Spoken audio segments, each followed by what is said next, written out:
Hey everyone, welcome back to the Fin Factor Try Live this again. Edition. Yeah, do this one more time. We're just gonna get all the gremlins done and out of the way. We're at the top of the show, so obviously that'll be We're the end. still in preseason form here.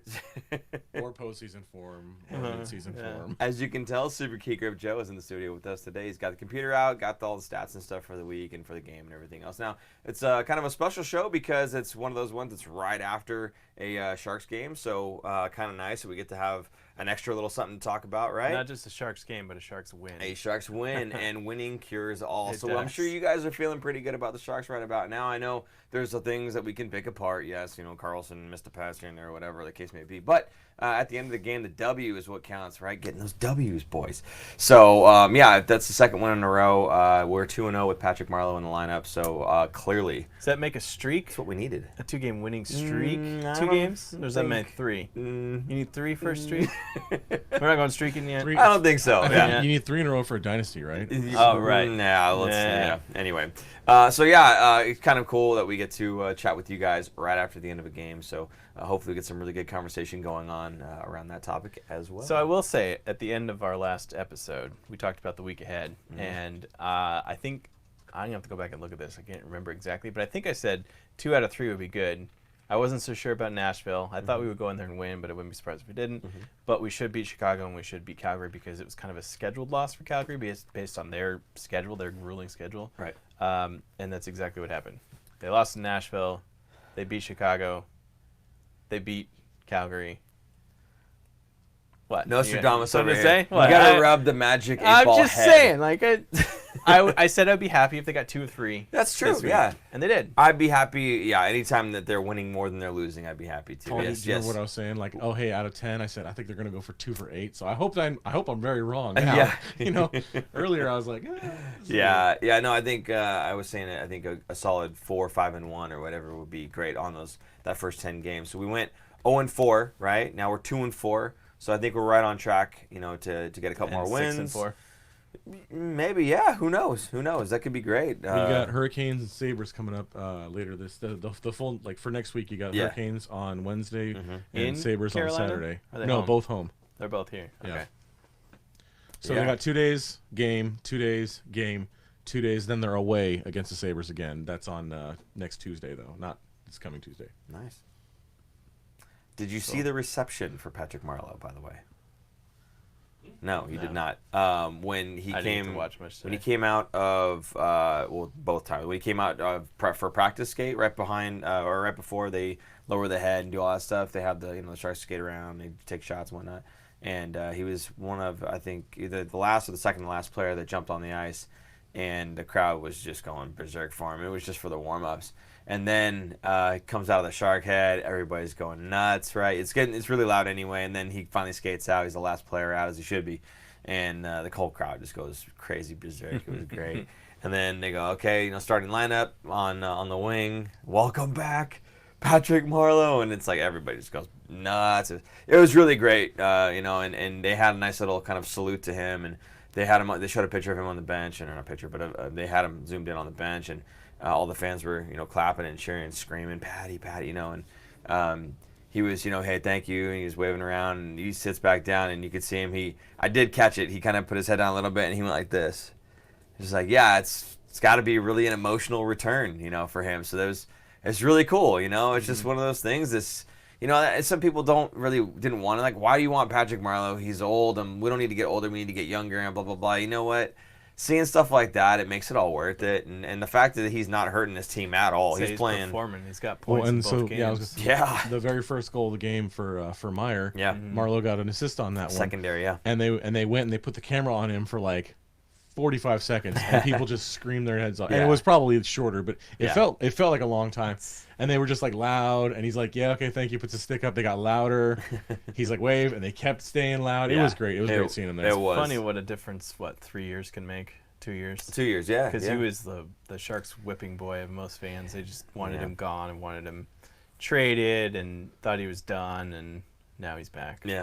I mean, I'm not And everyone loves I'm him not saying for that it. they're right. I'm just saying, like, it's funny. It's only how been 2 games as time well. changes. But Right. at least it's good to see him back. Wait till he goes through a cold streak, then people are going to start chirping Well, again. why did we bring him Yeah, that's what. Of course, you always fear that, right? Because Right. the guy goes out, gets 2 goals, and I'm like, no, Don't do that because the fan base is going to expect that now. Guys, What are you he's doing? on pace for He's not gonna be a 150 Start off goal slow. season. Just get an assist in your first game, buddy. It's fine. Yeah, no, I think it's okay. And again, for me, if he got 20 goals this season, I'm ecstatic, right?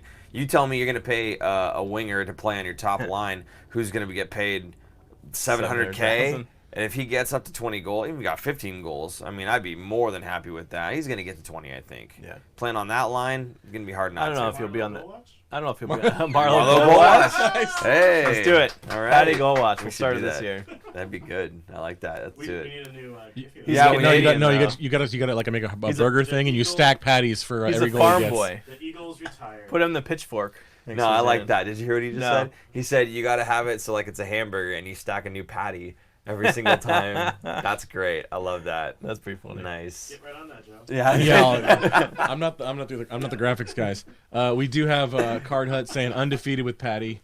A dub, all right, a W against a division is always Yeah. a nice thing from Noah. Actually, good point, Noah, on that one. That it was a divisional opponent that we got the W against because we did drop the first 3 games that were Two against of the same team as well. 2 of the same Yeah. team, which bitter rivals.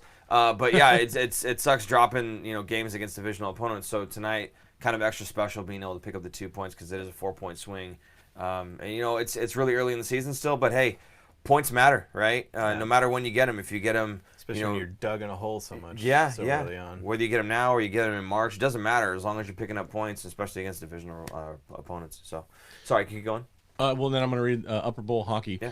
32 for 33 for as far as the saves go for Jones tonight. Is that actual goaltending that Martin Jones has shown that he's capable of playing throughout his career, and why we locked him down long term? Yes. Or Yeah. is it team goal? both. Yeah. I think it's a little bit. The answer of is both. yes. It wasn't from Burns tonight. I thought. I mean, like he probably had some good plays, but there was a ton of times where I'm like, that's not a clear. Like, don't do that. What are you doing? But I feel like Jones and Dell have both been performing pretty well this season, even with the losses. I thought they stopped a lot that should have been goals, and they should have been blown out in those games. So I think Well, in their well. what was it, their first loss against Vegas? DeBoer said that Jones was the best player out there. Yeah, and they by lost like far. 4-1 or Yeah. whatever it was. Yeah, so I mean, I think there's a lot of times you'll get, especially on social, right? You'll see a lot of people like blaming Jones for a goal that goes in. What you won't see very often is someone saying, "Hey, that was a great save by Jones," right? And there are plenty of times throughout a game where we'll see kind of a big save out of Jones, and no one says a word about it, right? But the second anything goes wrong, then you start getting hit with this like inundated flood of like, gosh, he sucks. Why don't we trade him, fire him? What you can't really fire a guy, but whatever. You just get There's unloaded. a lot of people that right? get upset that we didn't sign Bobrovsky. Yeah, in the offseason, right? Whatever. I think like, and what we've been saying, and I'll reiterate what we've been saying for the last year and a half, maybe last year. Jones is not an elite goalie. Right. He's a good goalie, but he's not that elite top 10 goalie. But he's good enough, and he's going to get the job done. And he makes a key save at the right time. So he always keeps the Sharks in games or within range of the games getting out of hand, so that they can come back. I think a lot of people, especially on Twitter, Paul mainly runs the Twitter, but a lot of those pushbacks against people who hate Jones, it's not that we think that Jones is elite. We're just kind of defending him because everyone's kind of going one way, and we're like, he's not. He's kind of more in the middle, not one way or the other. So we just kind of try and bring it back to center. Yeah, let me put it that way. If everyone was on Twitter saying, "Oh, it's never Jones' fault. Jones is phenomenal. He's the best," then we'd be stepping in saying a different thing. We'd be trying to balance it back out. See, we kind of feel like he's right, like in the middle, right? He's average, maybe a little bit above average, I would say, in terms of just his, being a goaltender. Because, you have to remember, this is the NHL. He is a starting goaltender. There are tons of backup goaltenders that he is better than, whether the numbers say that or not otherwise, right? And then we can go back to team defense and whatnot. In fact, why don't we go back to team defense? Joe, how many shots on goal did Calgary have on the power play today? Now you gotta make. No, you told me earlier already, Those 6. and I hope I'm wrong. I didn't have shots. No, I was talking about the Blackhawks game. Oh, the Blackhawks game. Okay, yeah. let's talk about the Blackhawks game. They scored 4. How many goals was it? In the 5-4. Blackhawks, 5-4, right? So they scored 4 goals. How many shots did they have on the power play? Do you remember? You told me this number already. I'm looking at it right now, Unless and you're it lying to me. is 0 shots. 0 shots on goal on the power play. So that means the PK, when they're down a man, they're able to swat the puck away, right? So does that show you what is it that matters the most? Is it team defense or is it that goaltender? That puck's not reaching the net when they have a man advantage. To me, when you have good, solid team defense, you don't necessarily need to have a top-level goaltender in the league. You can have a guy like Jones who's average, slightly above average, somewhere in that range, and he's going to make the saves that he needs to make because you're pushing everything else to the outside. You're not allowing high-danger chances. Power play shots are limited to 0 in that case, right? So I think team defense is such a big piece of that puzzle, and when it's all clicking, it doesn't really matter if you have Dell or Jones in it. Both of them are good enough in those situations that it's you're probably going to get the W. So you're pointing at me just now. You got no, I was going to say, so tonight versus Calgary, Jones had 2 shots on the power plays. I think they had 4 total power play shot opportunities. Yeah. He had 2 shots against, and he had 1 shorthanded chance. So obviously he got all 3 of those. So yeah, I mean, 970 save percentage tonight, which is his best performance this year. Yeah. But again, if you're saying, if those shots aren't getting to net, he doesn't even have to make that save. Yeah, and see, you take a stat that you just said, 970 save percentage, right? That's awesome. It's a very small sample size. It's just tonight's game. When you take a look at just the first couple games, again, small sample size. It's just a few games. That's why Aaron and I always say, hey, give it a good, 15, 20 or so games. Give it a good 15, 20 games to where, Thanksgiving, that was a very interesting Zoom. 15, 20 games or so we can get a little bit more of a sample size to really see kind of where we're at. What I don't like seeing is, these stats where it's like, he's, they're 0 for, their first, 2 games worth of power plays or whatever it is. It's like, yeah, but it's just give it some time, man. You can't expect that that's going to be a trend, and then people start calling it a trend, and it's not. Right. So. Think about, the save percentage was, would you say 97? 97%, yeah. Now, the Sharks used to block a lot more shots, right? Now, imagine he lets in 1 goal on 18 shots. That's less than 95%. Right. Which sounds a lot worse than 97%, right? So a lot more shots are getting in, and he's, like what we said earlier, not that you want more shots to get in, but maybe you don't block a lot of those kind of simple ones so that he's feeling the rubber. You want him to feel the rubber a little bit. Yeah, for sure. I think that helps a goaltender. I think when you get in some shots, against your pads and you're feeling it, you kind of get into the game. When you're standing there and everything is getting pushed away and you're not even seeing the puck at all anymore, and then the play's going down the other end. It's great being dominant in the other end, but when the play comes back, you're a little cold. So sometimes he'll face a goal going on 3 shots, right? And people are going, geez, they're getting on his case about it, and it's like, well, he's also not really into the game because they've done too well, and in the past season they've done too well. The play has been on the other end of the ice, and all of a sudden it comes back and he lets one in. It's like, well, he needs to warm up a little bit more, right? Not to take any away from the Sharks from tonight's win, but remember Calgary played in Vegas last night, and I'm pretty sure most people on this feed have come home from Vegas on a night flight. To get up going the next day is not easy. So good on the Sharks to take advantage of Calgary and the scheduling and being able to put some points up in the win column. Yeah, absolutely. And speaking of points in the win column, you can help us put some points in the win column or some money in the bank by using that super chat. I saw Super Producer Jason just threw that up on the screen. It does help out the show. Thank you very much. It does help out the show. We're planning on moving to Studio B sometime soon, and anything that you and your stupid Zooms, anything you guys can do to help us out to get there would be greatly appreciated. Unnecessary close up. If you do enjoy the show, help us keep it going. So I would appreciate that. And of course, if you do use super chat, we will absolutely 100% get to your comment or your question. Thank you. So now that the Zooms are continuing, have you been drinking? Oh. Water? Are you overly hydrated? He is overly hydrated. Adjusting it because you keep shifting in your chair. I'm not shifting. I'm going a little back and forth. Switch the other way, so now it's To the doing that. Production problems, ladies and Now gentlemen. I'm doing it Now it's intentional gremlins. So I think we had this question in a previous live or maybe in a previous show, but in general, who will Shemek replace when he returns? I know you were talking about Ferraro out there. Basically, he goes, you be careful because you're going to earn your way onto this team. Yeah. Well, yeah. Who goes out? I mean, left-handed Lions says Shemek will replace Heed. It depends on when Shemek is coming back, because if I'm not mistaken, Ferraro could play 9 games, and they can send him down. If he doesn't play that 10th game, then his entry-level contract won't start this season. It gets pushed back to next season.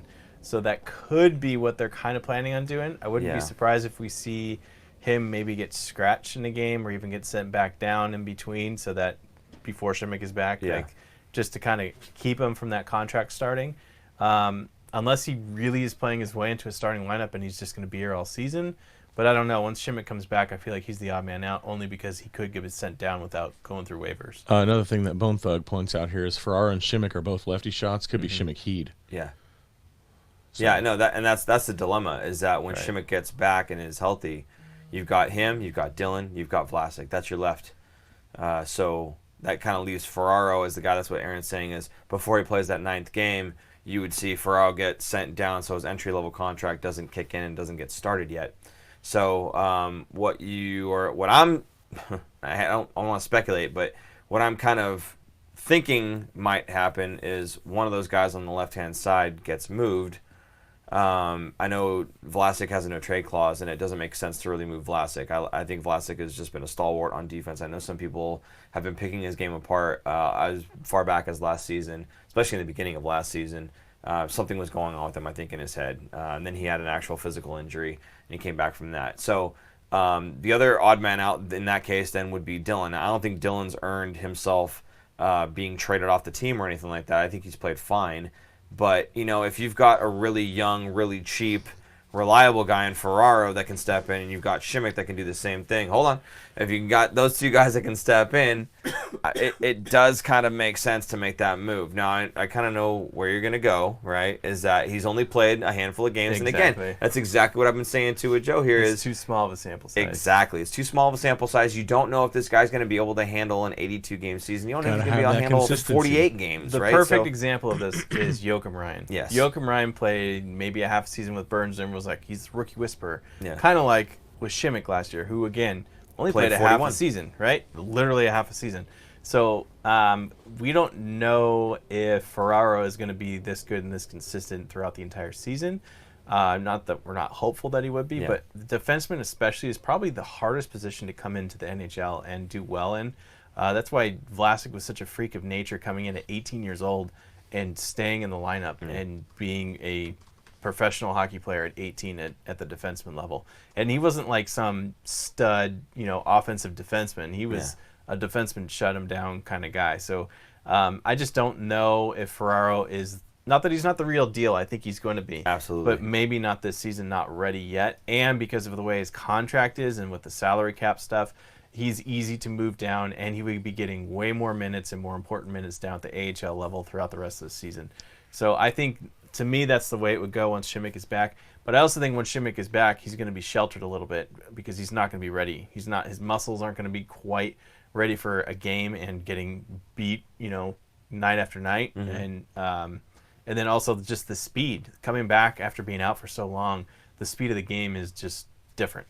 So, I don't know. I still think Ferraro's the odd man out, to me. Yeah, I'm with you. I think he'll end up being the odd man out. But when you look at how he's been playing, if he's playing this consistently through that 9th game, I do not envy the coaching staff. I do not envy them whatsoever to try to make a call on whether this guy should stay up or not. And it's not even the coaching staff. It's going to be Doug. Don't get us wrong. Like, they're not going to make a decision solely based on that. That's more of like, it's an option that's out there.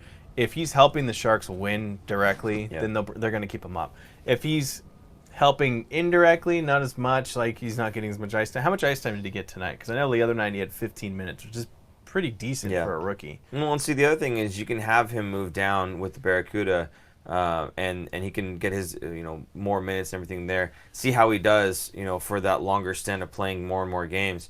And then, again, come trade deadline, if you do want to move a guy to get yourself a winger, right? If you're able to do something like that, well, then you can call up Ferraro, because if he's able to play that well night in, night out at the AHL level, and we've seen him already be able to do that at the NHL level, then calling him right back in and just basically saying, okay, entry level contract starts now. If they do move Dylan or even Šimić or who knows, right? If somebody gets moved to solidify the winger position, you've got a guy that you can bring up. So time on. Actually, if you look at the stats between Ferraro and Heed, Ferraro way better. Yeah, Really? So time on ice, you had 12:26 versus 8:51 on Heed. Okay. 7 seconds on the power play for Ferraro, 0, and then 149 for shorthanded time on ice. So That's he good. had him out there for a minute and 50 almost. He's getting trusted None for for an Heed. early kill. And then if you go back over to no points for either of them, but they're both Ferraro put up one extra shot, put up a block, had one less giveaway, and they had the same amount of takeaways. So it's like if you look at the two, you're like, well, who do you want to get rid of here? Based on, again, this one game, Heed looks like the lower man on the totem pole. Well, and you have to remember now, Heed is a right-handed shot, so he's on the other side, right? So if you're going to move one of those guys and you have Šimić and Ferraro in the lineup, then one of them has to play on the right as a left-handed defenseman, and Pete DeBoer doesn't like doing that. So. I feel like they're not going to get rid of Heed just because of Carlson, because of his health. If Carlson misses time, he misses 2-3 weeks, they're going to need another right-handed defenseman to come in. Yeah. And they don't really have one that's not that he's the offensive master that Carlson is, but he can move the puck at least, right? Yeah. And he's a right-handed shot. So I think that he's going to kind of stick around at least until the trade deadline. That's what I think. Yeah. Which is why they signed him another 1-year contract. Yeah, and it was kind of an insurance policy, a cheap insurance policy for Carlson. Again, not that he's going to replace Carlson, but if Carlson misses a couple weeks or something, a couple games here and there, they're going to want to pull him up. Yeah, I mean, look, no one's going to replace Carlson, but it's a matter of can you bring somebody up who can play in the NHL? Even if it's not in the top 2 role, if it's down, your bottom 6 pairing, guy who gets 8 minutes a night or whatever it is. The fact is, if he's a guy that you can call up to do that, then that's your option. At least it's better than not having him there and then having to reach down to like a Middleton or something like that. I don't know if Middleton plays in the right actually, but reaching down to grab one of those guys and pull them up. It makes more sense to just stick with Heed in that sense. So I'm still a believer that Heed should get moved, but I can understand the insurance policy aspect of it. Having said that, you can only, like last season we had Šimić and Heed, left and right, and they were constantly being benched. We only had one forward that was available to us. I don't see that happening hopefully again, but I mean with the roster that we have right now, who knows? Maybe that will be the case.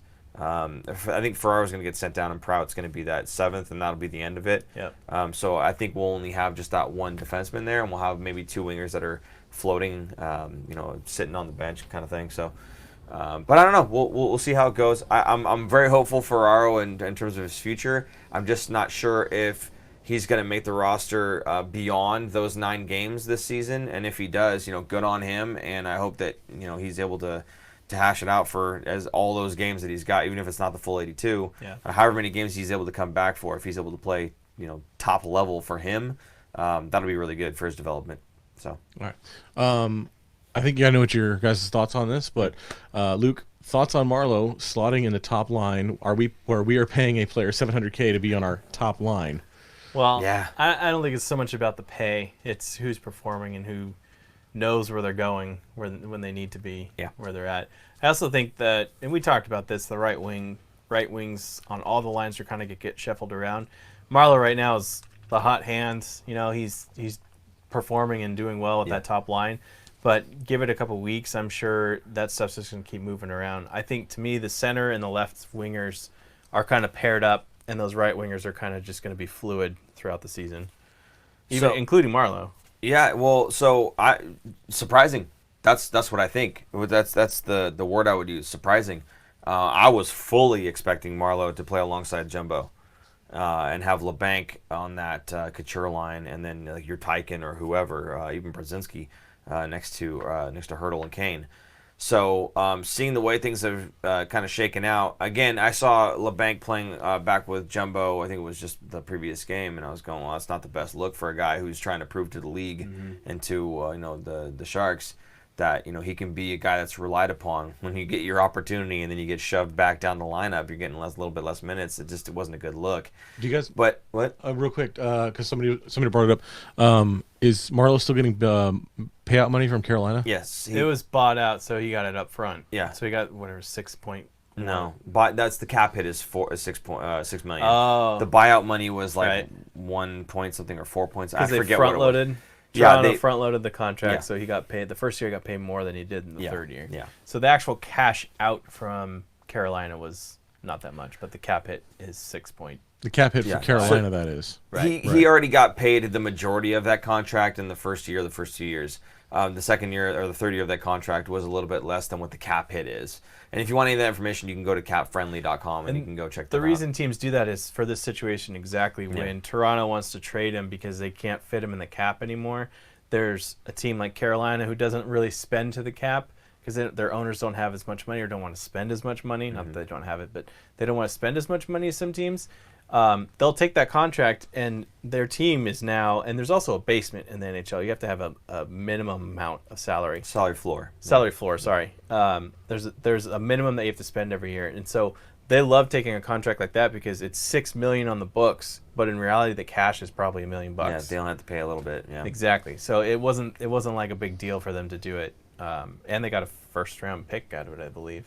Toronto sent him a first round. Right? I think you're right, actually.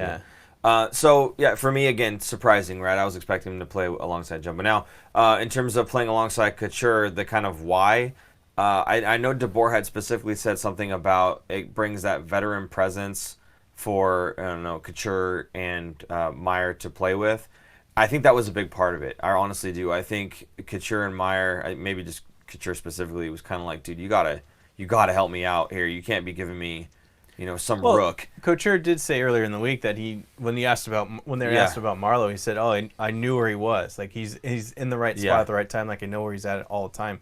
Which to me, it's going back to DeBoer, like why he didn't like the rookies because they couldn't figure out the system. They couldn't figure out where they're supposed to go. Yeah, Marleau knows it, and it's working. He's performing well. When you know the system and it's going well, and the system works. His goal against the Blackhawks, where he's like, I'm gonna pass up to the point, and then I'm gonna get body position on this guy, and you can see the D-man was like, I'm supposed to be there, dang it, he just was like, I got nothing, I should have been there. But yeah, no, I think that was a big part of it. I think having a guy who knows where he's supposed to be and just a veteran presence, instead of having to have a guy that's still learning like everything, is maybe a step behind in every aspect, right? So I think that played a large part in Marleau not even just coming to San Jose, but also specifically getting onto that Couture line. So speaking of him coming to San Jose, the guy who brought him here, Doug Wilson, I'm going to say Valkyrie. Doug Wilson passed Conn Smythe for 19th place on the NHL's all-time list for career regular season wins as a GM with this Calgary win tonight. Wow. So congratulations, Doug Wilson. Wait, who said that? The name is Viikeri. Is that Vikara. Timu? That's Timu. Is that Timu? It's Timu in Finland. What's up, Timu? Yeah. Oh, okay. There you go. Yeah. No, that's incredible. It's just one more, feather in the cap of Doug Wilson. So, Aaron, does Doug Wilson get a statue yet? No. No cup, no statue. No cup, no statue. Okay. All right. It's one more feather in the cap for Doug Wilson in his bid to be in, Hall of Fame, I think. I think he would get in the Hall of Fame before he gets a statue. Oh, yeah, probably. Yeah. That's fair. Yeah. That's fair. I'm fine with that. And I don't think Doug Wilson would get a statue. I think it would be more player. Jumbo or Marleau. A player. If they win it this year, Jumbo and Marleau. Yeah. Maybe they'll be up there with their.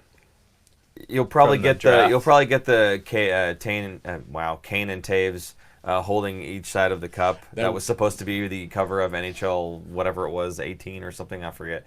And until then 12 when they won the cup. Long time ago. Maybe yeah. No, 16 wasn't it? I don't know. It doesn't matter. Basically, each one of them was holding the cup, and there was some controversy with Kane, and it turned into just Taves. Yeah, you remember. Driver. You remember. Okay. Yeah. So maybe they do something like that as a statue with Jumbo and Marleau. That'd be sweet. That would be nice. Is Jumbo gonna have the beard in the statue? Of course. Really? What kind of Only the last 3 question years. is that? Is it gonna have gray in it? It's a statue. It'll be a gray statue. Skunk stripe. Right. Yeah. No. If they won the cup, when would they have won the cup? When he was shaved or not? What if he shaved before the playoffs? Okay, that's different. That's different. Playoff beard. Yeah. Just the skunk stripe. Shave just that. Yeah. Yeah. Okay. Good. Just Anyway, cut the go middle ahead. part out. Noah would like to know your guys' thoughts on the upcoming game against Carolina, who is very hot right now. They are, but they're hot at home, right? Not so much Aren't they on the road. 5-0? East Coast teams, especially those teams, and they come on the road on the West Coast, they don't fare so well. Part of it is their body clock. Time change. Yeah, the time change. It's a 3-hour time zone change. You're used to playing. Your body takes almost a week to get used to a time zone change, and 3 hours is a big difference. When these guys are very regulated with their regimen on a game day, so usually wake up, have a morning skate, go home, take a nap, eat lunch, go to the rink, warm up, go in the locker room, skate out, play a game, go home. Most people go home.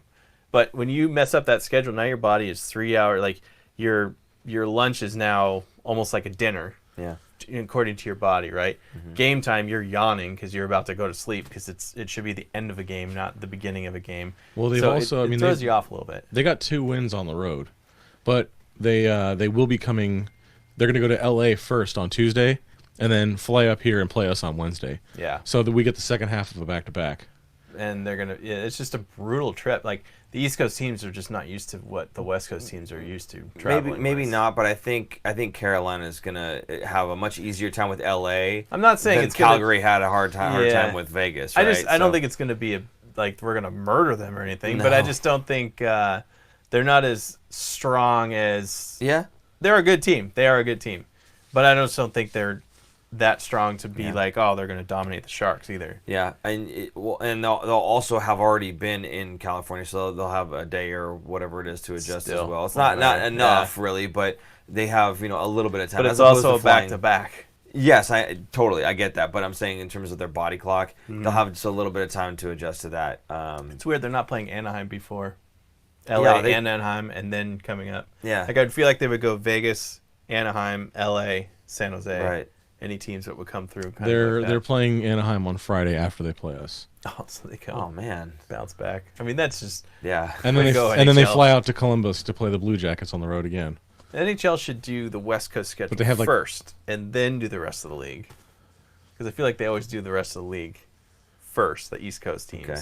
setting the schedule, and then they do the West Coast teams. Like, yeah, they'll figure it out. Any other comments or questions? Well, there's a lot of them, great. so I will Pick pick one. one of them. Well, Noah also says I'm far back in the chat, so I'm going to Sure. try to catch No up here worries. a little bit. Also, power play seems like it's finding its groove. Definitely a lot better this week. They went 0-13 last week, and they're 3 for 8 this week. So They that's a split up Carlson and Burns. Did they yes. Yeah. not? So Today they I did. think that helped. Yeah. Which is funny because if you go back to like episode 1, trying to Of remember last year. Yeah, Or I trying to guess remember very what I first said episode. about having How Burns silly it would be, and Carlson together on the same team. and it wouldn't make sense. That you would split them up on the power play, right? Is that what I said? I think you That's what I guys said. you guys said a lot. You guys said a lot last year about Carlson and Burns. So he didn't I can't- come until I us- can't See, be- this guy, he's talking about his magic 8 ball. Oh, 2 out of 3 wins. I'm going back to day 1, buddy. Day 1. all right. Ben says, "Greeting everyone. Nice to see we finally play well on defense. Hope Yeah. for consistency on the defensive side. One game doesn't mean the problem is gone by any means, though." Patrick Cabral, Logan Couture, number 39, showed true leadership tonight. I thought so. I thought he made some really good defensive plays, especially on the PK. Well, he had that was his stick Yeah. in the right Yeah. spot that brought Yeah. Back to if Dylan does get dealt, is it Shemek, Burns, Vlasic, Carlson? Wait, say it again. So If if Dylan if got Dylan dealt, if yeah. Dylan got dealt, I thought you said Dell. I was like, No. what? if Dylan gets traded for Dell and Right. starts playing goalie, Shimmick, do we have a goalie controversy? Shimmick, Burns, Vlasic, Carlson. There we go. I would be shocked to not see Shimmick, Burns again, but the way that they've got Vlasic paired up with Burns right now and Carlson paired up with Dylan, if Ferraro just moves down and Shimmick comes back in the fold, I wouldn't be surprised to see Shimmick play alongside of Heed. I bet that's how it starts. I 'Cause don't think they're going to throw Shimmick back with Burns right away just because he has to like get his sea legs in a way. Yeah. His NHL Well, and you legs. guys were talking earlier. I mean, back to Joachim Ryan, right? Yeah. You had a small sample size. Everyone like, oh, he's really good, and then he kind of just fell off the map, right? Yeah. So Shemek was like, oh, he's really good, and then he got injured. So now we're expecting him to come back and be as good as he was. But like you said, course. he's got to get his hockey legs back. And is he going to be? I mean, again, we only have a small sample size. We have half a Big season. question mark. So everyone's saying he's going to come back and play really, really well. But You're right. will he? I mean, I'm is not Carlson saying I playing don't as well think as he- Carlson played prior to getting injured? Right, and that is, we're not saying that we don't think Shimmick will come back and play as he did. You just don't know. It's more You don't know until you got exactly. to plan for it, and you Yeah. can't just start trading guys away expecting him to come back right away and be ready. Like, yeah, sure, the Sharks need help with scoring and getting another right winger, but it's not worth dealing, especially messing with the defenseman. Yeah. When you have some pretty solid depth once Shimmick is back. Yeah. All right. I don't know. I mean, honestly, like for me, like if it solidifies your forwards to bring. I mean, think of like a Gus Nyquist when he came in. Right. That really made us super deep on like the first 3 lines. We had really solid attack on all 3 lines there. So right now it's what LeBanc, and oh God, who was the Gambrell. LeBanc, Marlowe, and then who's playing with Jumbo tonight? It wasn't Bergman. Taken. No, your Tyken wasn't there. I'm trying to Gambrell? remember who it was. Gambrell No, Gambrell was was the fourth line center.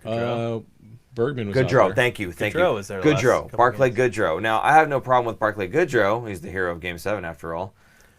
But there's Salute every time. I just he's not, he hasn't really ever been like a third line scoring type. He's always on the Sharks, at least he's always been that fourth line grinder. Yeah. So I think they're just kind of shoving him into that role because he understands the system better than the other wingers do. So I don't think that he's the solution for that line. I would not at all be surprised to see us bring in a guy, midway through the season or at the trade deadline who's going to fit that, and from a talent level, from a skill level perspective, is going to fit that line better and who will learn the system. And as he's learning the system, his skill level is just going to carry him. Because right now, I think Barclay Goodrow he's a fairly skillful guy, don't get me wrong, but I think that his knowledge of the system is what's carrying him to be alongside Jumbo, and that's kind of how that's shaking out. The fourth line is kind of where he belongs, in my opinion. He's always been there, and it hasn't been an issue. I just think he's kind of getting forced onto that line because, again, his knowledge. So I wouldn't be surprised to see us bring someone in to kind of give us 3 solid scoring lines all the way up and down. Yeah, I was going to say, so that actually is one of the follow-up questions. okay. People are saying, if you got rid of Dylan, because we have speculation that our defense will be set. So at that point, who on right wing essentially are you going to be bringing in? Like, Aaron, any thoughts on who would you look for? Too early. Way too early. Too early. You got to wait until teams are really out of it, and then you know who's going to be sellers. I bet Minnesota's going to be a seller. Mm-hmm. I just don't think they're going to be very good this year. Mm-hmm. Probably Minnesota. Ottawa's already sold off everything they have, so I don't think they're going to be selling, even though they're terrible. A couple other teams, maybe, but maybe Vancouver. Just to, what you look for are teams that are kind of shed veteran players that aren't part of the future plan, probably only have a year, maybe 2 left on their contract. Usually it's the 1-year contracts that are left of veteran players that the team is already out of a playoff spot and the team is looking for assets coming back, which means they're not going to want Dylan. They're not going to want Dell. They're not going to want whoever else, basically a veteran on the Sharks team. They're going to want one of those younger assets, some of the prospects, draft picks, which we don't have much of.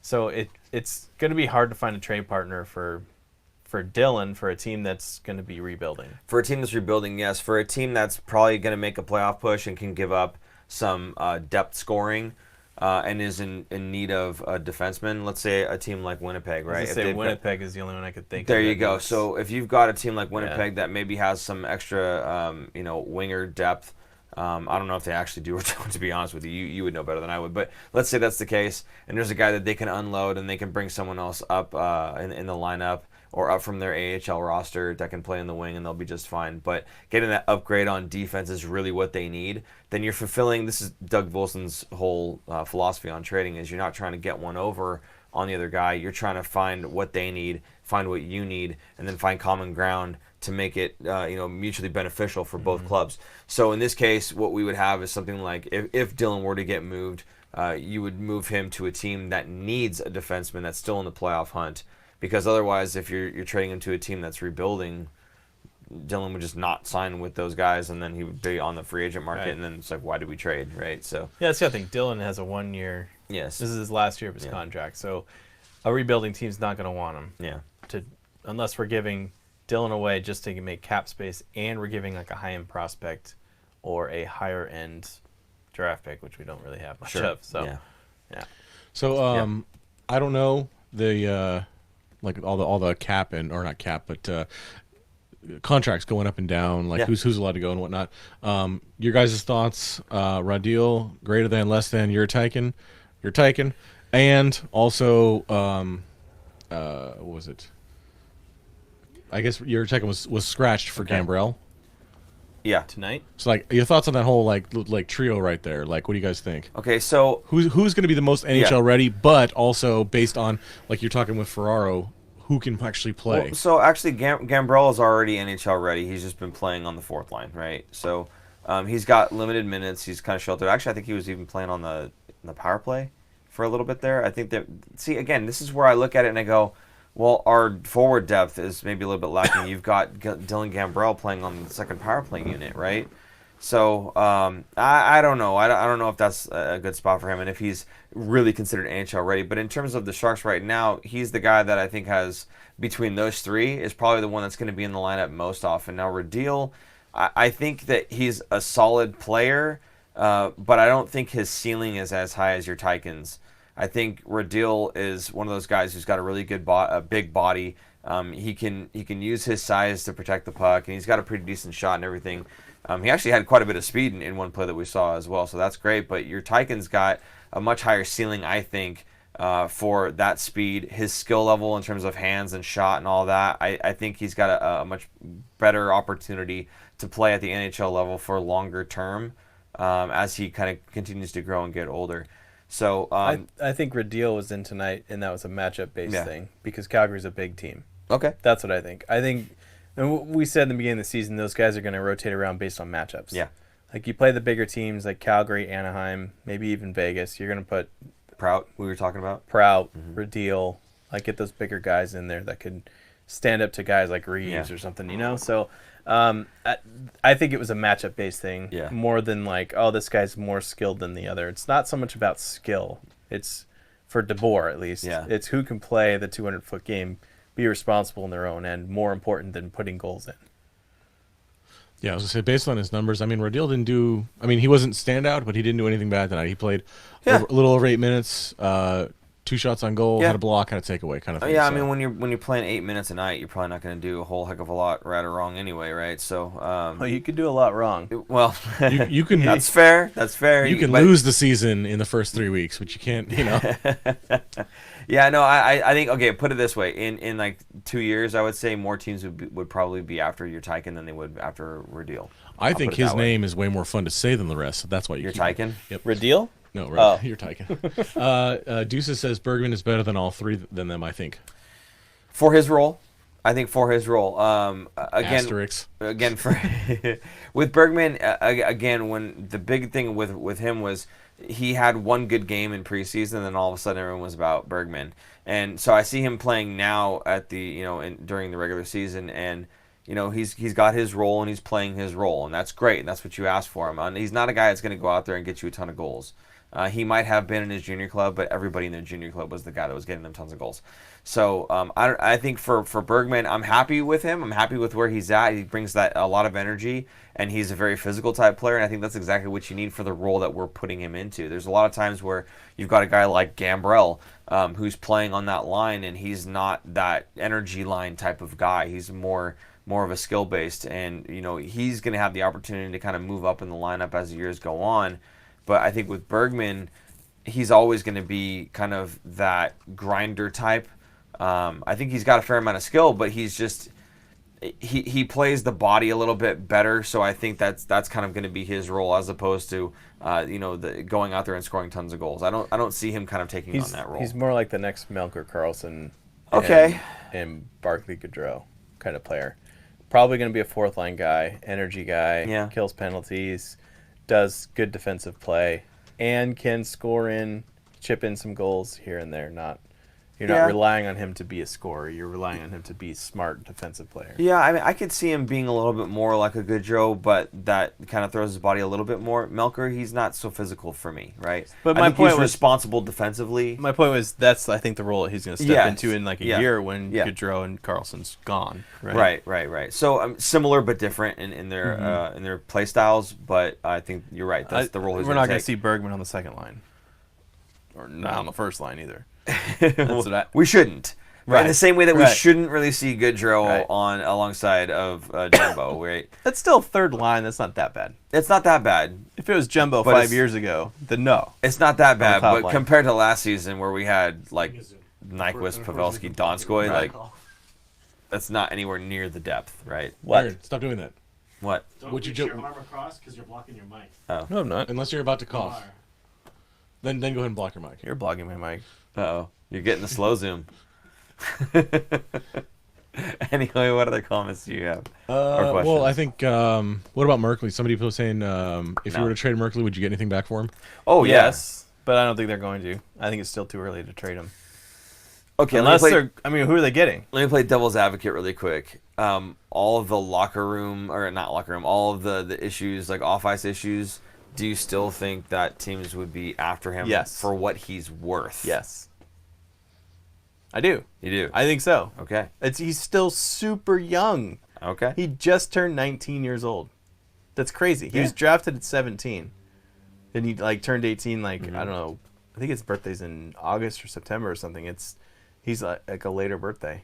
But he's very young for his age. He's still very, very, very young. Absolutely. He's going to be another year, maybe two, before the NHL level. Did you just say he was young for his And age? he's still, well, for his draft year, like his group. like his class Yeah. year. Okay. He's young for his wait. class. Sorry. So, as people are getting I older, meant his they're age living group. longer. His age group, not for his whatever. Aaron, put your feet closer to the ground. By the way, somebody, Bone Thug said we are forgetting that Sorensen isn't playing right now too. So you Yes. got all, you're talking about these guys. That is but true. Sorensen is also not in. You're 100% correct. I was not counting Sorensen there. So that is true. Having said that, Sorensen steps in, and then what? And then what? Gets a goal. All right. No, who's so okay? Let's see. moves out of the lineup? Who's okay? So it's Goodrow, Thornton, and Right now, LeBanc, Marlo? isn't it? no, LeBanc was up with. Yeah, he was up on the second line. Didn't we just discuss this? I thought Yeah. we did. I thought you said it was Goodrow. no. Mar- Goodrow was there. Goodrow, Thornton, Someone and help me out. Who's on the other wing? Can't remember. Phone out now. Yeah, there you go. You do that. Carlson. No, Carlson's fourth. So you Yeah, got look up the lineup. Gambrell, Kane, Marlowe, Thornton, Goodrow, Meyer, Couture, Bergman, Hurdle, Radil, LeBanc, and Carlson. Radil. We must have been Radil. Oh, Or Not maybe reading he was it playing on again. the fourth line too. No, I think How he many- was playing on the I told fourth you line too. 4 fourth liners is not. Yeah, it's but not fair. okay. So in other words, okay, fine. Sorensen comes back. Is Sorensen a humongous threat? I mean, he's a third line guy. I think for sure. Okay, cool. He takes that spot back. That's great. But I'm just saying that we could definitely add more depth. We can add someone who's more destructive offensively than Marcus Sorensen, right? I think he does a good job playing alongside Jumbo. And maybe Goodrow does or doesn't like fit right there. I don't think he does really. Aaron says that he can play. It's only one line. I get that, but when you're playing alongside a guy like Jumbo and you're playing alongside a guy who's got a little bit more speed than Sorensen, right? Again, I cannot remember for the life of me who the other winger is. It's not Rodil.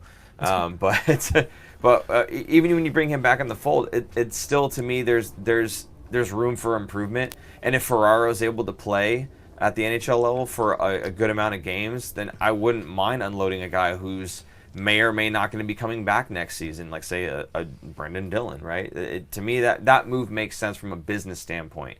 I love Brendan Dillon. At the practices, he's a great guy. He's the friendliest dude you'll ever meet.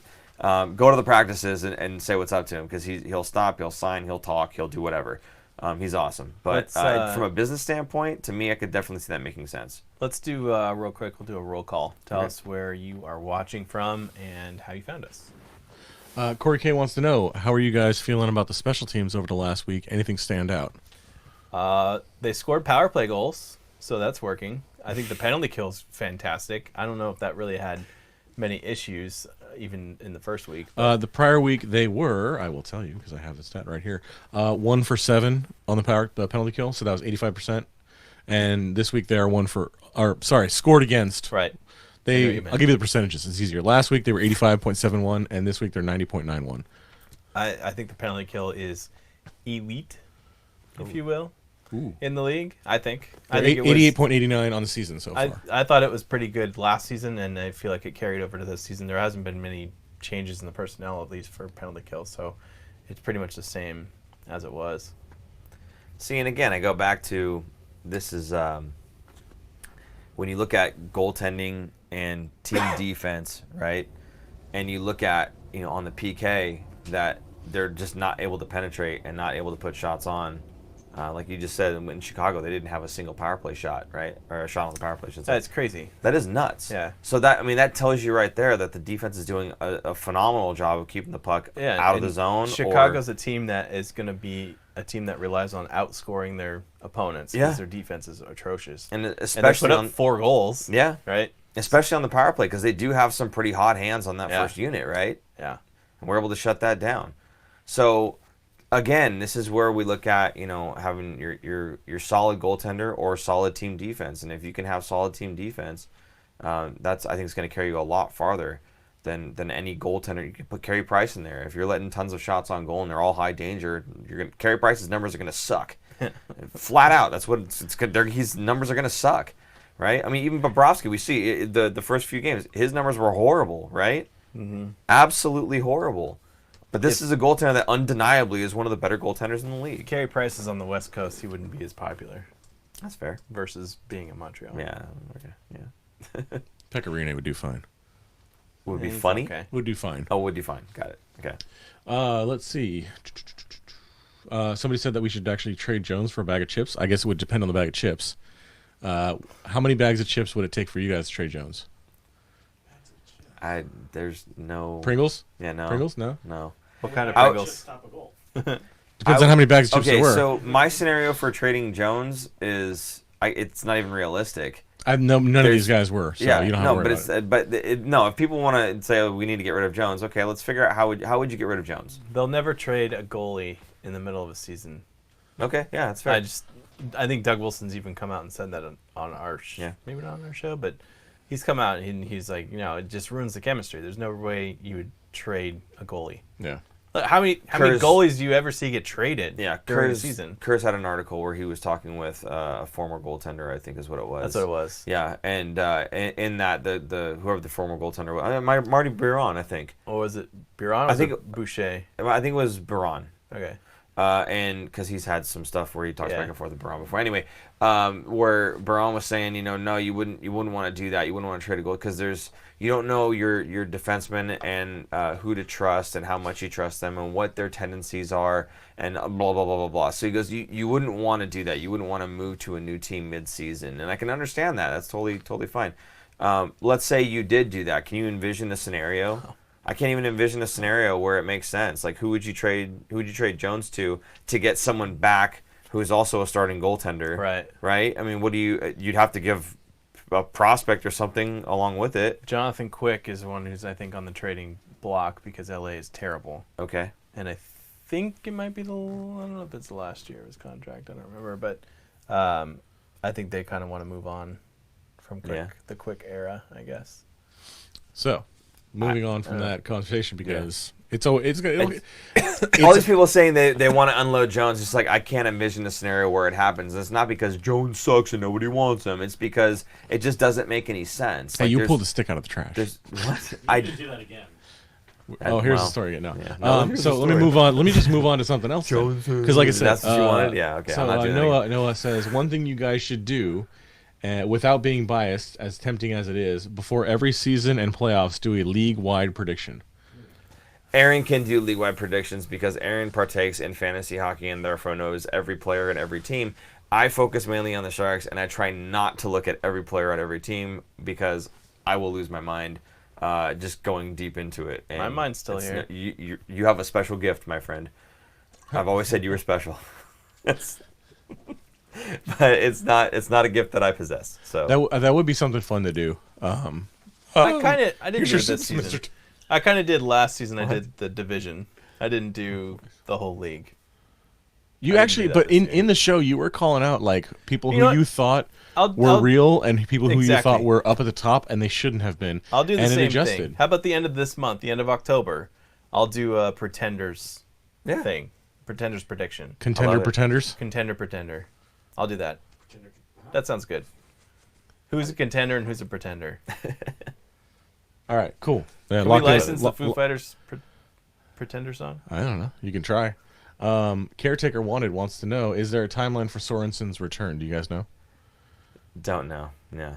I know he What's was... he out I haven't with? heard any update. I know he was taking skating after the team had finished their practices. That's all I know about Sorensen. So, unfortunately, we're not like insiders or anything. We're not like the Kevin Kerrs of the league, who get to talk with the coaches and whatnot in like their own little separate area. We're fans just like you guys, and this show is basically by fans and for fans. So this is kind of what our forum is. We're just kind of sitting down and chatting with everybody. There are some things that we get invited to, like tonight's little food extravaganza, which Aaron didn't get to partake in. I feel like a balloon right now.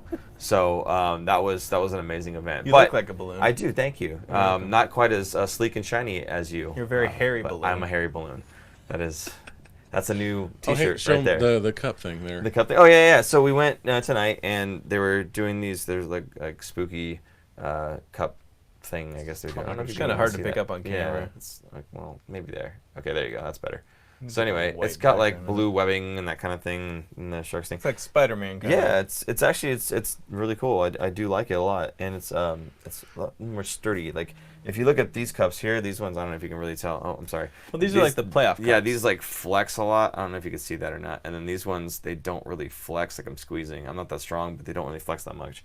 So much more like sturdy of a cup that they're doing. And apparently, what they're going to do all season long now is they're going to have theme nights like the Los Tiburones, but they'll be doing these cups in that theme. So it's not going to be the same cup all season long, which is something I think that they had done in the past. So Very limited run. yeah, very limited. It will sell out by Second period. Second period. Yeah, they'll sell out of these cups by the second period. So if you show up at the tank and it's a theme night like Los Tiburones and you see that Los Tiburones cup that's available to you, get it right away, because otherwise it'll be gone before the night's over for sure. They're going to do like, what, 5,000, 4,000, I think they said? I love these cups. I use these at home. Yeah. Because I have a pool, no glass at the pool, so we use these Oh. cups for outside. Yeah. And they're perfect because They're sturdy. they're hard, Yeah, sturdy yeah, cups. yeah. You're not gonna, and they don't shatter. So anyway, something to look out for. One of the things that we learned from tonight's, again, bonanza. We're So- gonna have in our recorded episode, which is gonna come out tomorrow.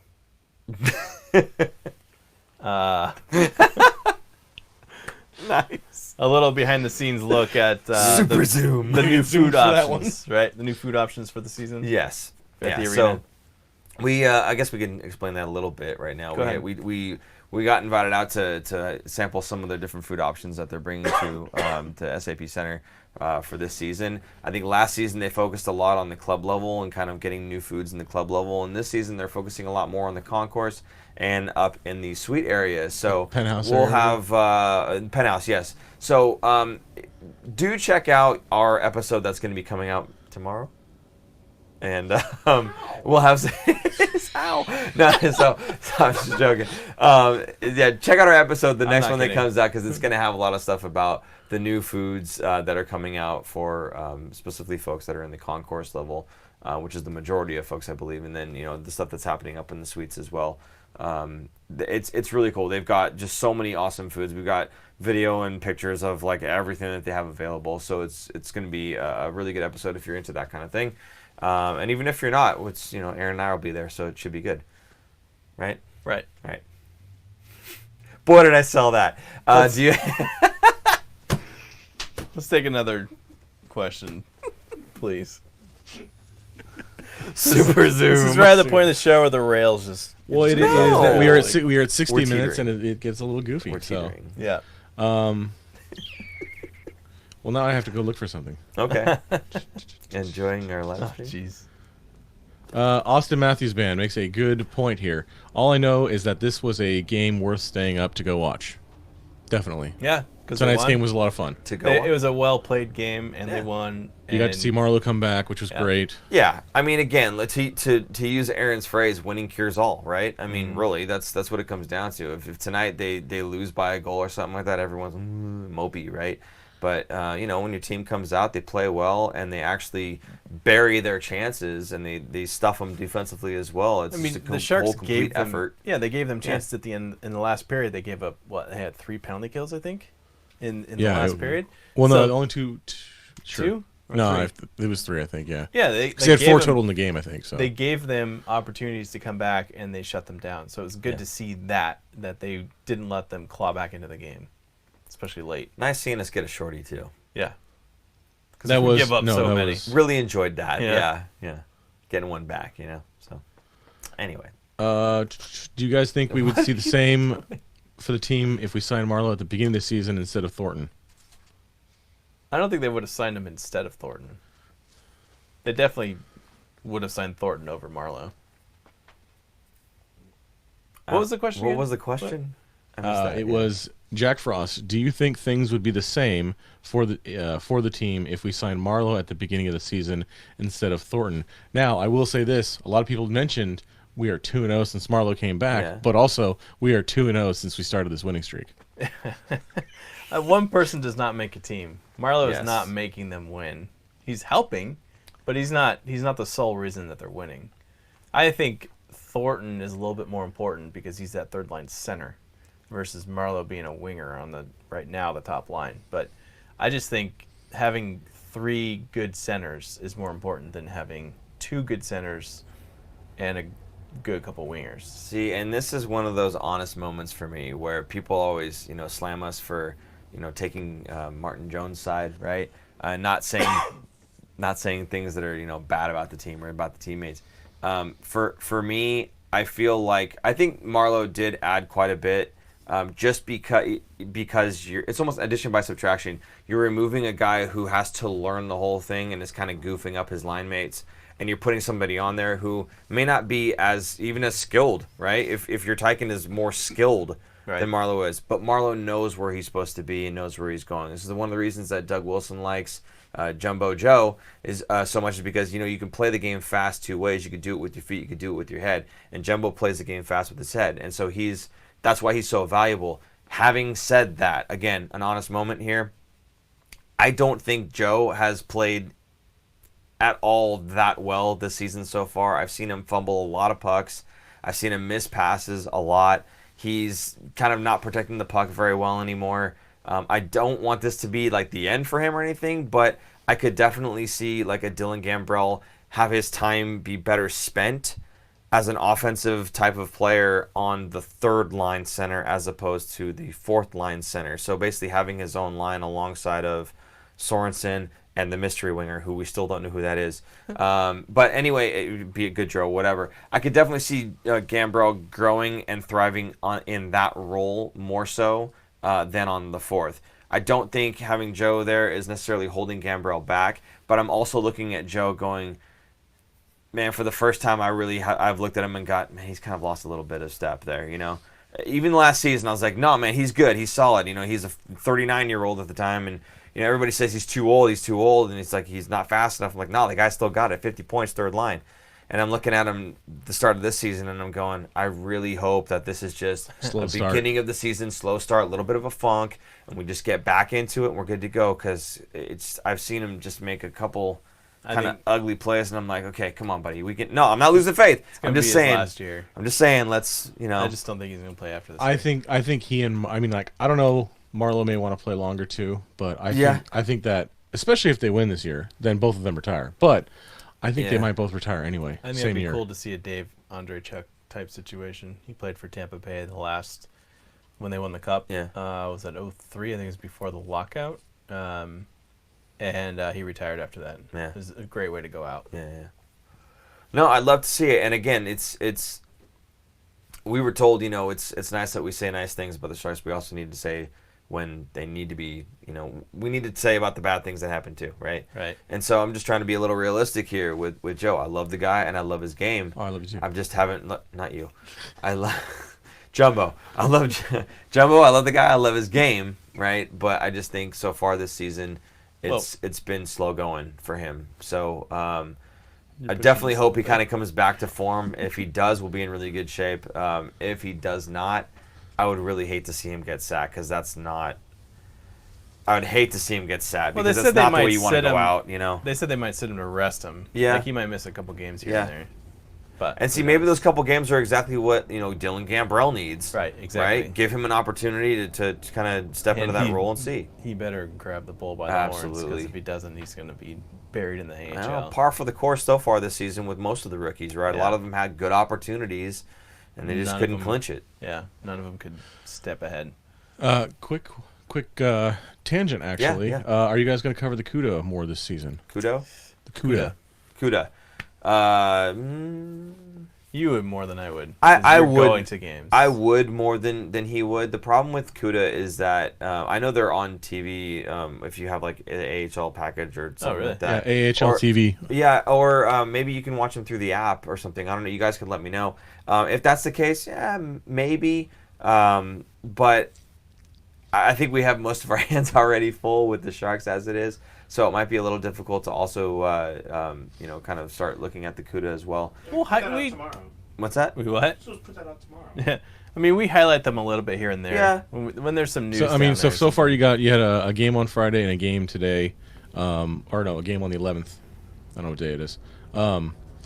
They lost 5-0 and they won 5-0 so far. You want to add a quick minute Barracuda update to our shows, or it's just a quick minute of I would just almost looking say, at the box scores? Go ahead. I could here, almost see it as like a these scouting guys scored. report, like, What? a Sharks futures report, like Yeah. seeing the guys who are playing on the Barracuda and be like, I watch Maybe this once guy, a maybe month. watch that guy. Yeah, but I mean, again, I feel like we have our hands full a little bit as it is, but I mean, we can maybe look about adding, like you said, a box score kind of thing, just a look at who's doing well at in the AHL. I'm sure that'd be fine. It wouldn't be a whole lot of in-depth talk like we do right here. No, but we could do a quick minute and we can say, here's the upcoming games that are home, because they're great games to go to. They're family friendly and they're fun. Yeah, that's true. And cheap. So it's just Yeah, great. that's one thing I will definitely always say is, like, if you live in the Bay Area and you want to go see hockey games, but maybe Sharks games are a little too expensive, definitely check out the Barracuda games, especially if you have young ones, because then if they have to go and get up in the middle of the game for anything, they want to move around or whatever. It's just great because it's only like $10 to get in anyway. So you can stand up in the middle of play, get up, hang out in the concourse. They have a kids zone area for the kids, and it's just a great time out. So I would definitely go check out the Barracuda games if you live in the area and you have the opportunity to make it out to them. In fact, we went to a Barracuda game with like half of my son's 6U roller hockey team, and I don't know if I told you about this actually. Mm-hmm. So I go over to I saw the folks in the green shirts, right, the tank patrol, and I go and I'm like, hey, we got a bunch of kids in section 113, right? And if you can pop over there and just, wristbands or something like that, anything that would just be cool, or maybe get Frenzy to come down over there. They're like, well, we'll see what we can do, but would you like to play a game? And I'm like, yeah, let's do that. So the game that I had to play was there was 8 cups, and I had to blow a balloon up inside of the cup. So it opens, like it grasps the inside of the cup, and then you lift it up and you drop it down, you deflate the balloon and drop the cup down into another cup. So you're stacking cups. Got it. So I end up doing this. My whole 6U team is like screaming for me. You on the ice doing this? No. They put me up in because they cut the ice on me. They put me up in one of the suite area. Yeah. Yeah. So whatever. But it was cool. So I beat out 2 other guys trying to do You that won? as well. I ended up winning. What'd you win? I got a lanyard and a keychain and a towel. They gave you free stuff. You had to work for it. Yeah, there you go. So it was fun. You know what though? My dad goes, so that was you, right? I'm like, yeah. He goes, what'd you win? I go, the respect of my team. that's what I won. The admiration of my team. Yeah, Right. no, the kids were going berserk, and that's I don't know real. about respect. That's a little too far. The admiration. We'll Right. put it that way. The admiration of my team, right? So it was fun. I had a good time. They had a good time. We got them on the jumbotron and everything. They were having a blast. So really a good, if you have a team that you coach or something like that, a really good bonding experience for the kids, being able to go out there and hang out with them. And if you get to play a game, then you'll win their admiration too. So there's that. Anyway. Actually, somebody they were talking about, like, when our 40-year-old seniors on the team retire. Okay. Joe probably, I think he would join coaching. There's a mentioning of, like, he would join maybe the commentators. I don't think he would. I don't think right away. Yeah. But because you were saying he's a rink rat, right? He'll come He's back. got to be there. He'll be living in San Jose. I think his whole life. The only thing he would leave is maybe for Sweden, Switzerland. Oh my God, you guys! Are you gonna bring this up again? No, that was an accident. You did not do that on purpose. That was an accident. That was an accident. You goofed. I don't remember. Yeah, Switzerland. But I think they go summers. I think they're staying there with their family. So that he's either going to be one or the other. I bet he stays in San Jose. Okay. Lives in San Jose full time, and then they spend summers there. But I don't think he would join the coaching staff right away. I think he would be more of maybe not even a year, maybe like 2-3 years out, because he's going to want to spend time Take a with break. his family, Take a right? break for a couple years and then come Yeah. back. He's going to come back kind of like Mike Ricci did and Brian Marchment did, There where you they go. slowly got into the fold of working they probably when you're working full time at first, Yeah. and then they kind of got into it, and now they're on the coaching staff. So I could see something like that happening for sure. Yeah, I definitely. I mean, Nabokov, working with Koshinash, right, at the AHL or on the Barracuda, and Ricci, Marchment, like you said. So there's a lot of guys that are stepping in that were former players, former Sharks, that are helping out with the Barracuda, and I think Roy Summer loves that. So anytime you can get that kind of veteran presence that's been there, done that, especially on these teams, specifically these teams, it's just a really good thing for these guys to learn from. And I think Joe Thornton fits that bill. I think he's one of those guys that can really help the kids. See, the hardest thing with hockey, I think there's the physical aspect of it, but once you have the skill level down and you have the system down, it's how fast can you process that and how can you think the game. So I think Joe's got a lot to give in terms of that knowledge to like the younger players and whatnot. So I could definitely see him stepping into that role now. In terms of him actually coaching, I don't know about him actually coaching so much as being like an on-ice consultant, if you will. And then maybe after that, building up some of that experience. Maybe he decides it's something that he wants to get into. But hey, maybe he decides he wants to just go, grab the ski-doo or sea-doo or whatever it's called and just go have fun. Who knows? Right. So, yeah. You have no idea what I just said either because you were talking over there. Sorry, one more question. Carry this show. Let's do right one now. more, and then let's wrap this up. I don't. There's not My any more back questions. hurts There's a lot of. carrying you. There's what? Sorry, go ahead. I think. But if it was Joe versus Patty, as far as who would go join the broadcasting crew, in my mind, Patty. He's too pretty. I don't know. You got to put him on TV. Joe. All day. Broadcasting crew. Didn't Joe join when he was in rehab? Wasn't he on for a game? Like up there for a whole period? I don't know. I thought he was. Like when he was out for that stretch with his ACL, I think the first go around, I think he was in the booth for like a whole period of a game, and he was funny. Like he was kind of ribbing on his teammates, and I don't know, he was just funny personality. I think he's got more personality than Marlowe does for broadcasting. He definitely has more personality than Marlowe does for broadcasting purposes. What I will say though is I could definitely see Marlowe being on Patrick Sharp in the role that he plays with like the NBC sports stuff. I could definitely see Marlowe doing something like Setaguchi that. is right now. Yeah, but like a lot more analytical, straight-faced, and giving you what he thinks. And then he's Captain Serious. Right, and then Jumbo being with like Curtis and Brody, just like just being the goof, So I could definitely see that. All right. By the way, who was it who just made her broadcasting debut with the Sharks? Oh, Kendall Coyne Schofield. Yeah. Schofield. Kendall Coyne Schofield. If you look up Kendall Coyne, you'll get her. U.S. Olympian. Many-time Olympian. Gold. All-star skater. Yeah. Phenomenal. Oh, yeah. Rock star. Absolute rock star. Isn't that great? She does the All-Star competition thing. She does that in San Jose. She does the broadcasting in San Jose. She comes and does the alumni versus game at the Fan Fest in San Jose. She's a rock star in San Jose. It's really awesome to see, and it's cool getting a perspective from an Olympic player who's just kind of been on that world stage, being able to break down what's going on in the rink, and like obviously we've got that with Jamie Baker and Brett Hedican as well.